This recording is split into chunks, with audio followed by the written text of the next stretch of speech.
2024 34वां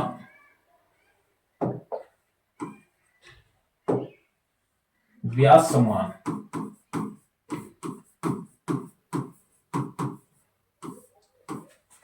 सूर्यबाला को मिला है। सूर्यबाला जो कि एक उपन्यासकार हैं, लेखिका हैं, कथाकार हैं और इनकी रचना है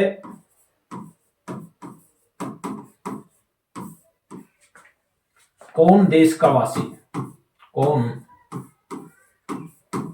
देश का वासी।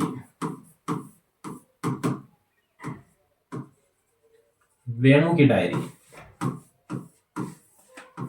वेणु की डायरी।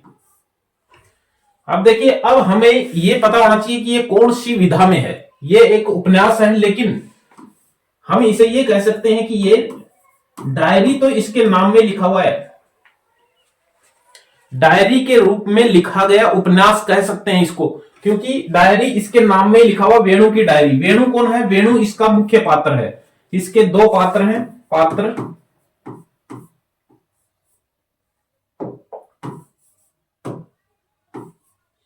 देखिए, वेणु और मेघा अमेरिका में रहते हैं और अमेरिका में रह करके उनको अपनी जन्मभूमि की याद आती है और अपने ही मन में उनकी जो छटपटाहट है उसका बहुत ही सुंदर चित्रण जो है वो इसमें किया गया है। तो वेणु जो है वो अपनी डायरी के रूप में अपनी कथा को जो है वो लिखता है और ये एक अपनी जन्मभूमि के प्रति प्रेम को दर्शाता है और ये भी दर्शाता है कि पैसा ही सब कुछ नहीं होता है, धनोपार्जन ही सब कुछ नहीं है जीवन में।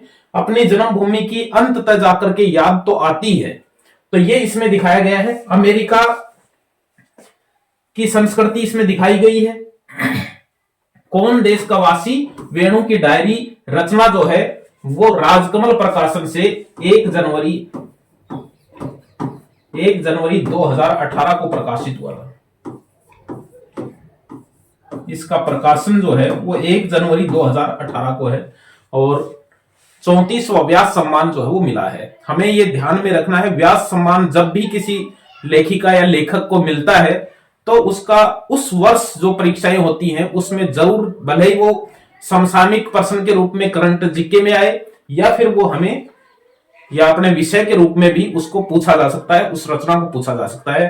तो ये हमें कम से कम 3-4 वर्ष के ध्यान में रखना है। पहला ध्यान में रखना है, पहला डॉक्टर रामविलास शर्मा जी को मिला था, भारत के प्राचीन भाषा परिवार और हिंदी के लिए। ये हमें ध्यान में रखना है। 3 भागों की रचना है, आलोचनात्मक रचना है। और फिर उसके बाद में 2020 का शरद पगारे को पाटलिपुत्र की सम्राज्ञी ऐतिहासिक उपन्यास है।